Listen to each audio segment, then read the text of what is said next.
বাগাছা উচ্চ নেটৱৰ্কৰ অলপ প্ৰব্লেমৰ কাৰণে অলপ বিচ্যুতি ঘটি আছে। তো যেই নহওক কিয় মই চেষ্টা কৰি আছোঁ। এয়া আপোনালোকে চাব পাৰিছে মই বাগাছা উচ্চ ইংৰাজী বিদ্যালয়ত উপস্থিত আছোঁ। এয়া হৈছে আগতে বৰপেটা জিলা আছিল, এতিয়া বজালী জিলাত পৰিছে ভৱানীপুৰ সমষ্টি। এইখন বিদ্যালয়ত আজি বিশেষ এটা প্ৰগ্ৰাম কাৰ্যসূচী আমি দেখিবলৈ পাইছোঁ স্কুলৰ পৰা। মই আপোনালোকক সবিশেষ জনাই আছোঁ এইখন বিদ্যালয়ৰ পৰা। এইখন বাগাছা উচ্চ ইংৰাজী বিদ্যালয়, এখন বিদ্যালয় স্থাপিত হৈছিল 1995 চনত আৰু তেতিয়াৰ পৰা আজিলৈকে চলি আছে এইখন বিদ্যালয়। আৰু এইখন বিদ্যালয়ত আজি বিশেষ এটা কৃতিত্ব অৰ্জন কৰিছে সোণাই আৰ্যা, ক্লাছ 9ম শ্ৰেণীৰ ছাত্ৰী হয় এখেত। আপোনালোকে দেখি পাইছে কিমান সম্বৰ্ধনা জ্ঞাপন কৰিছে এইখন বিদ্যালয়ৰ পৰা। তো আপোনালোকক মই কৈ আছোঁ এইজনী ছাত্ৰী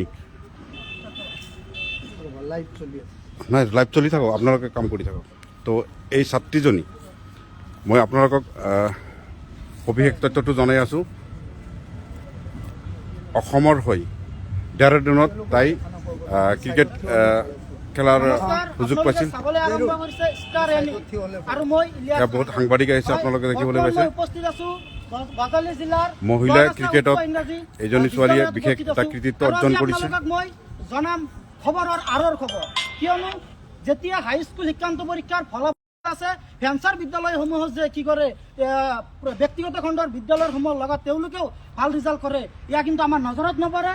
আৰু আজি আমি আহি উপস্থিত হৈছোঁ, তাৰ উদাহৰণস্বৰূপে আমি দিব খোজোঁ। তেতিয়াহ'লে আমি আপোনালোকে চাব পাৰিছে ইয়াতে মোৰ কেমেৰা পাৰ্চন সহযোগে দেখুৱাই আছে বাগাছা উচ্চ ইংৰাজী বিদ্যালয়, তাৰ এক বাস্তৱ উদাহৰণ আছে ইয়াতে। তেওঁলোকে কেৱল যেন এই লিখা পঢ়াত তেওঁলোকে কি কৰে প্ৰত্যেকটো বছৰতেই হাইস্কুল শিক্ষান্ত পৰীক্ষাত ডিষ্টিংশ্যন পাবলৈ পৰ্যন্ত সক্ষম হয়, কিন্তু এয়া আমাৰ খবৰৰ আঁৰত থাকি যায়, কিন্তু এয়া আমি খবৰ মাজত লৈ আনিবলৈ সক্ষম নহওঁ। আজি আমি আহিছোঁ ইয়াৰ আঁৰৰ ৰহস্য ভেদ কৰিবলৈ। আৰু বাগাছা উচ্চ ইংৰাজী বিদ্যালয় মই আপোনালোকক দেখুৱাবলৈ চেষ্টা কৰিছোঁ। এখন বিদ্যালয় যিখন বিদ্যালয়ৰ পৰা প্ৰতিটো বছৰে 4-5জনকৈ ডিষ্টিংশ্যন পাই আছে হাইস্কুল শিক্ষান্ত পৰীক্ষাত, আৰু য'ত এতিয়ালৈকে স্কুলৰ শিক্ষকসকল বহুত কষ্ট আৰু পৰিশ্ৰমৰ ফলত এতিয়ালৈকে স্কুলত কাম কৰি আছে, কোনো ধৰণৰ দৰমহা নোপোৱাকৈ। সেইখন বিদ্যালয়, যিখন বিদ্যালয়ৰ নাম হৈছে বাগাছা HE স্কুল, বাগাছা উচ্চ ইংৰাজী বিদ্যালয়, স্থাপিত হৈছিল 1995 চনত। এতিয়ালৈকে স্কুলখন প্ৰাদেশিকৰণ হোৱা নাই, তথাপিও এইখন বিদ্যালয়ৰ ৰিজাল্ট ফলাফল যদি আপোনালোকে চাবলৈ যায়, প্ৰতিটো বছৰেই 4-5জন ডিষ্টিংশ্যন সহকাৰে উচ্চ মাধ্যমিক বিদ্যালয়ত পৰা হাইস্কুল শিক্ষান্ত পৰীক্ষাত উত্তীৰ্ণ হৈ আছে। মই আপোনালোকক দেখুৱাবলৈ চেষ্টা কৰি আছোঁ। আৰু এইখন বিদ্যালয়ৰ পৰা এজনী ছোৱালী খেল জগতত এক ইতিহাস সৃষ্টি কৰিছে। এয়া স্কুলৰ গৌৰৱ, এয়া অঞ্চলৰ গৌৰৱ। এয়া আপোনালোকে চাব পাৰিছে এইজনী ছোৱালী সোণাই আৰ্যা, তাই অসমৰ হৈ ডেৰাডুনত খেলিব গৈছিল আৰু খেলি আহিছে অলৰেডি। আজি তাইক সম্বৰ্ধনা জ্ঞাপন কৰিছে স্কুল কৰ্তৃপক্ষৰ পৰা। মহিলা ক্ৰিকেটত খেলি আহিবলৈ সক্ষম হৈছে অসমৰ টীমৰ হৈ। এই সন্দৰ্ভত প্ৰধান শিক্ষকে কি মন্তব্য আগবঢ়াব, কি ক'ব এই সন্দৰ্ভত? ধন্যবাদ জনাইছোঁ। মোৰ মৰমৰ ছাত্ৰী সোণাই আৰ্য ইতিমধ্যে ডেহৰাডুনত অনুষ্ঠিত হোৱা আণ্ডাৰ-15 ওমেন ক্ৰিকেটত খেলি তেওঁ ইতিমধ্যে আমাৰ মাজত উপস্থিত হৈছে। তাৰে আমি আজি এটা ক্ষুদ্ৰ সম্বৰ্ধনা অনুষ্ঠান পাতিছিলোঁ। তেখেতৰ দীৰ্ঘায়ু কামনা কৰিছোঁ।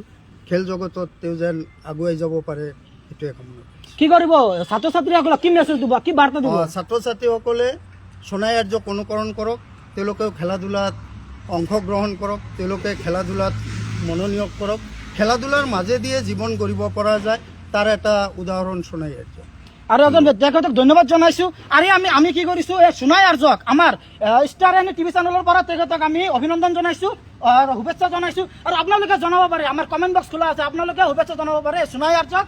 আৰু তেখেতে কি কৰিছে, সকলোৰে অনুপ্ৰেৰণা হৈ পৰিছে। তেখেতে উত্তৰ আঠিয়াবাৰীৰ লগতে এই বাগাছা অঞ্চললৈ সুনাম কৰিবলৈ সক্ষম হৈছে। আৰু এজন ব্যক্তি আছে, তেখেতক আপোনালোকৰ চিনাকি কৰি দিয়াৰ কোনো প্ৰয়োজন নাই, তেখেতে ক্ৰিকেটৰ লগত জড়িত গোটেই জীৱন। আৰু তেখেতৰ লগত কথা পাতিম, কি ক'ব?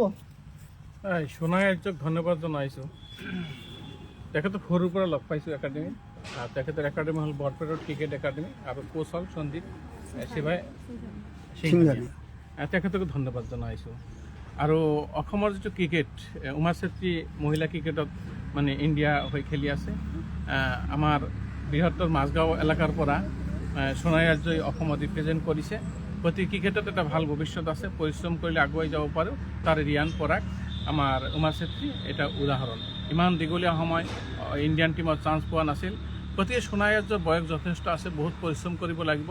এয়া প্ৰথম ষ্টেপ বুলিও ক'ব নোৱাৰি, এটা জাষ্ট এটা মানে আৰম্ভণি। গতিকে সোণাইক মই কৈছোঁ তেখেতে পৰিশ্ৰম কৰক, পৰিশ্ৰম কৰিলে আৰু সাগৰলৈ বহুত দূৰ আৰু বহুত আগুৱাই যাব লগা আছে। গতিকে তাৰেই চিন হিচাপে গোৱাগাছ হাইস্কুলে শুভেচ্ছা জনাইছে এইকাৰণেই যে তেখেতে আগুৱাই যাওক আৰু নতুন প্ৰজন্ম যিসকল আছে পৰিশ্ৰম কৰিলে আগুৱাই যাব পাৰি, তাৰেই এটা মানে দলিল সোণাই আৰ্য। গতিকে পিছপিনে থকা ছাত্ৰ ছাত্ৰীক যোনে যোনটো গেম খেলিব ইচ্ছা কৰে খেলক, আগুৱাই যাওক, তাৰে কামনা কৰিছে। আৰু এই খেলত জড়িত হ'লে সমাজখন সুস্থ হ'ব আৰু আমাৰ নতুন প্ৰজন্ম এটা ভাল প্ৰতিষ্ঠা লাভ কৰিব বুলি মই আশাবাদী। যিহেতু আমি দেখিবলৈ পাইছোঁ যে বৰ্তমান সময়ত ছাত্ৰ ছাত্ৰীসকলে লিখা পঢ়াৰ পৰা ধাউতি মেলি তেওঁলোকে কি কৰে, মোবাইল হৈছে দহৰটো মোবাইলত তেওঁলোকে কি কৰে ধাউতি মেলে আৰু মোবাইলত অনৈতিক কাম কাজত লিপ্ত হৈ পৰে। এই সন্দৰ্ভত আমি কি ক'ব, যিহেতু কি মেছেজ দিম? একমাত্ৰ মোবাইল, বাইক এইবিলাক অপসংস্কৃতিৰ পৰা দূৰত থাকিবলৈ হ'লে একমাত্ৰ ক্ৰীড়া ক্ষেত্ৰখন বাছি ল'ব লাগিব। গতিকে অভিভাৱকসকলক আহ্বান জনাইছোঁ। সাংবাদিকসকল আহিছে, ইয়াতে বহুত বাইক লৈ আছে, আপোনালোকে দেখিবলৈ পাইছে। মই জাষ্ট আপোনালোকক ভিডিঅ' ফুটেজত দেখাই আছোঁ। স্কুলখন বহুত কষ্ট কৰি আছে, শিক্ষকসকলে কষ্ট কৰি আছে। তো আজি এজনী ছাত্ৰী মহিলা ক্ৰিকেটত অসমৰ হৈ ডেৰাডুনত খেলি আহিছে, ইয়া এটা ডাঙৰ কৃতিত্ব। এইখন বিদ্যালয়ৰ নহয় অকল, গোটেই বৰপেটা জিলাৰ কাৰণে কৰক। বৰপেটা ৰোডত কোচিং লোৱা সন্দীপ সিনহানিয়া ছাৰৰ নেতৃত্বত এখেতে কোচিং লৈছিল আৰু এইখন বিদ্যালয়ত নৱম শ্ৰেণীত পঢ়ি আছে তাই। আৰু তেখেতক মই ধন্যবাদ জনাইছোঁ। আৰু এইখিনিতে মই আৰু এজন ব্যক্তি আছে ইয়াতে, তেখেতৰ লগত কথা পাতিম। মই সোণাই আৰ্যক প্ৰথমতে যিয়েই নহওক কিয় মই আৰু আপোনালোকক দেখুৱাবলৈ চেষ্টা কৰি আছোঁ। এয়া চাইছে, এইখন বিদ্যালয়ৰ প্ৰধান শিক্ষক, এখেতে বহুত কষ্ট কৰি আছে।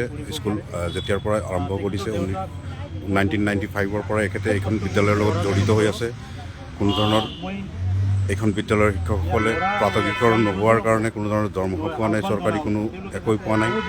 তো বিদ্যালয়খনৰ মই আকৌ এবাৰ কৈ দিছোঁ, বিদ্যালয়খনৰ হাইস্কুল শিক্ষান্ত পৰীক্ষাত যিটো ফলাফল বহুত উন্নত ফলাফল হৈ আছে, এয়া চাই আছে। আৰু এইজনী ছোৱালী আজি অসমৰ হৈ খেলি আহিলে ডেৰাডুনত। তো আপোনালোকক মই এটা অনুৰোধ কৰিম, এইজনী ছোৱালীৰে নহয় অকল, সকলোৰে উৎসাহ দিয়াৰ কাৰণে ভিডিঅ'টো আপোনালোকে শ্বেয়াৰ কৰিব। न्यू जनरेशन को क्या वार्ता देना चाहिए? मैं यही इससे सीख देने की प्रेरणा करता हूँ। हर एक जनरेशन जो आज के डेट में पढ़ाई लिखाई के साथ खेल का जो माहौल है उसको विकास अपने आप में करे और आगे चल के पढ़ाई के साथ साथ खेल में भी अभी इंडिया बहुत आगे चल रही है। इंडिया के विकास में खेल का भी विकास बहुत जरूरी है, इसलिए खेल के ऊपर भी ध्यान देना चाहिए हर एक बच्चे को। Thank you. আচ্ছা, মই এটা কথা সুধিম। আচ্ছা, তোমাৰ ঘৰ ক'ত? ভালকৈ বৰপেটা ৰোড। আৰু তোমাৰ ভালকৈ ঠিকনাটো, দেউতাৰ নাম আৰু বাকী গোটেইখিনি কোৱা আৰু তোমাৰ বিষয়ে। তোমাৰ ঘৰ ক'ত আৰু দেউতাৰ নামটো কোৱা বাছ। মোৰ নাম সোণাই আৰিয়া আৰু মোৰ দেউতাৰ নাম চৰিত্ৰ আৰিয়া। তুমি য'ত কোচিং লৈছিলে, কোচিং চেণ্টাৰটো ক'ত আছে? এইটো বৰপেটা ৰোড না? বৰপেটা ৰোডে। হয় হয়। তুমি এই ক্ষেত্ৰত কোচিং চেণ্টাৰৰ মানে কাক বেছি, তুমি যিটো আজি মানে ডেৰাডুনত খেলি আহিলে তুমি, হয়নে? তাতে খেলি আহিলে আৰু ইয়াৰ কাৰণে কাক বেছি তুমি মানে মানে কাৰ পৰা বেছি শিকিছে তুমি? সাফল্য কাৰ পৰা বেছি পাইছিলে? মানে মোৰ কোচৰ পৰা শিকিছোঁ। কোচ মানে কোচিং চেণ্টাৰত? সন্দীপ সিংহানিয়া ছাৰ। হয়, ধন্যবাদ। এখেতৰ দেউতাক ক'ত আছে মই অলপ কথা পাতিব বিচাৰিম। তো এই ধন্যবাদ। আপোনাক লগ পাইছোঁ। আপোনাৰ ছোৱালীজনী আজি অসমৰ হৈ খেলি আহিছে ডেৰাডুনত। তো আপোনাৰ কেনেকুৱা অনুভৱ হৈছে? মোৰ অনুভৱ মানে এইটোৱে, প্ৰত্যেকটো মানে পৰিয়ালৰ মা দেউতাকে মানে সেইটোৱে বিচাৰে যাতে ছোৱালী হওক ল'ৰা হওক যাতে মানে ভাল খেলে। তে মোৰ এটা সপোন আছিল যে ময়ো ক্ৰিকেটাৰ হ'ম বুলি। তে মই মানে সময়ৰ পিছে মই মানে ভাগৰ খাই মই আৰু মানে নোৱাৰিলোঁ। মোৰ মানে বয়স মানে পাৰ হৈ গ'ল। তে মই ঘূৰি সেইগিলা জ্ঞান মই অৰ্জন কৰিছোঁ। তে সেই মৰ্মে মই ল'ৰা আৰু ছোৱালীক মই দুটাক মই এইটো ৰাস্তাত মই মানে পঠিয়াইছোঁ। কিন্তু মোৰ এটা মানে অন্তৰৰ এটা আঘাত, ল'ৰাটো আজি মোটামুটি 12 বছৰ হয়, সি য'তে আছে ত'তেই পৰি আছে। কিন্তু সেই মানে ইয়াৰে মাজত ছোৱালীটো যে কেনেকৈ যে মানে আগবাঢ়ি গ'ল মোটামুটি 1 বছৰতে, সেইটো মানে ভগৱানে জানে। সেই চিন হওক আমাৰ একাডেমি হ'ল মানে বৰপেটা ৰোড GLC কলেজৰ ভিতৰত আৰু ইয়াৰ হেড কোচ হ'ল সঞ্জিত সিংহানিয়া মানে সিহঁত মানে বহুত মানে সহায় সহযোগিতা কৰিছে আৰু ছিনিয়ৰ ল'ৰা সতে মানে বহুত তাৰমানে মোক সকলো ফালৰ পৰা মোক মানে মানুহে মানে বহুতখিনি মানে সহায় কৰিছে সেইকাৰণে তাৰমানে মোৰ আজি ছোৱালীটো আণ্ডাৰ 15 মানে অসমৰ হৈ খেলিব পাৰিছে সেইকাৰণে মানে মই আজি খুব মানে আনন্দিত হয় ভাল লাগিছে আপোনাৰ সাক্ষাৎকাৰটো লৈছোঁ আপোনাৰ ছোৱালীজনী আজি বিশেষ এটা কৃতিত্ব অৰ্জন কৰিলে আৰু গোটেই বজালী জিলাবাসীৰ কাৰণে ইয়াক গৌৰৱ অসমৰ হৈ তেখেতে ডেৰাডুনত খেলি আহিছে বাক্সা জিলা মই তাইৰ ঘৰটো হ'ল বাক্সা জিলা কিন্তু স্কুলখন হ'ল বজালী জিলা তো যিয়েই নহওক কিয় তো আজি তেখেতৰ দেউতাকক লগ পাইছোঁ তেখেতৰ দেউতাকে ক'লে ছোৱালীজনীক লৈ বহুত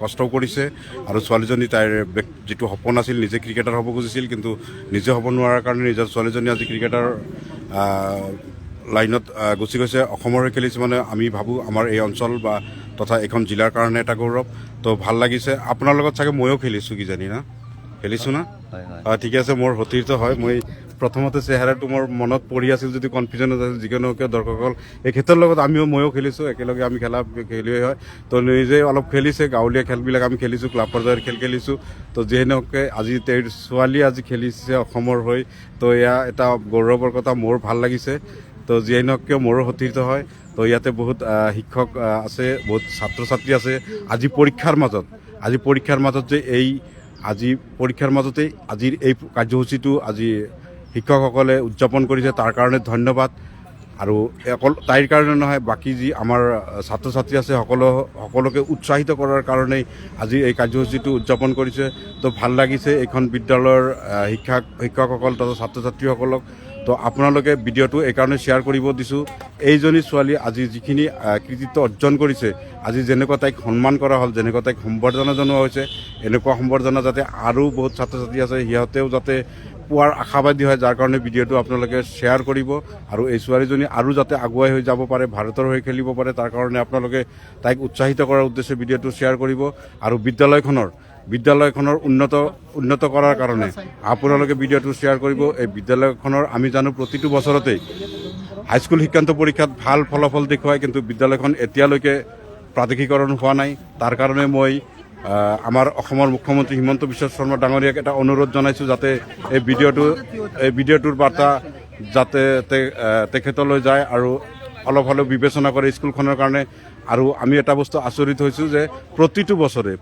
বছৰে যিখন বিদ্যালয়ৰ পৰা 4-5জনকৈ ছাত্ৰ হাইস্কুল শিক্ষান্ত পৰীক্ষাত ডিষ্টিংশ্যন সহকাৰে পাছ কৰে ষ্টাৰ পায় ফাৰ্ষ্ট ডিভিজন পায় সেইখন বিদ্যালয় যে আজিলৈকে প্ৰাদেশিকৰণ হোৱা নাই আৰু বিদ্যালয়খনৰ শিক্ষকসকল কিমান কষ্ট কৰি আছে কিমান পৰিশ্ৰম কৰি আছে ছাত্ৰ ছাত্ৰীক লৈ সেয়া যেন এবাৰ হ'লেও চৰকাৰে চকু দিয়ে এয়া মোৰ বিশেষ এটা অনুৰোধ আজি মই ভিডিঅ'টো আৰু বেছি দূৰলৈ আগুৱাই লৈ নাযাওঁ তো ইয়াতে আপোনালোকে চাব পাৰিছে এই ছোৱালীজনীৰ কাৰণে আপোনালোকে আশীৰ্বাদ কৰিব দোৱা কৰিব যাতে আৰু আগুৱাই যাব পাৰে এইজনী ছোৱালী মোৰ তেওঁৰ দেউতাৰ লগত মোৰ ভাল এটা ৰিলেশ্যন আছিল এটা সময়ত তো যিয়েই নহওক কিয় আজি তাই নিজে যিটো হ'ব খুজিছিল সেইটো হ'ব পৰা নাই তাইৰ ছোৱালীজনী সেইখিনি কৰি আছে আপোনালোকে দোৱা কৰিব আজিৰ কাৰণে ভিডিঅ' ইমানেই ধন্যবাদ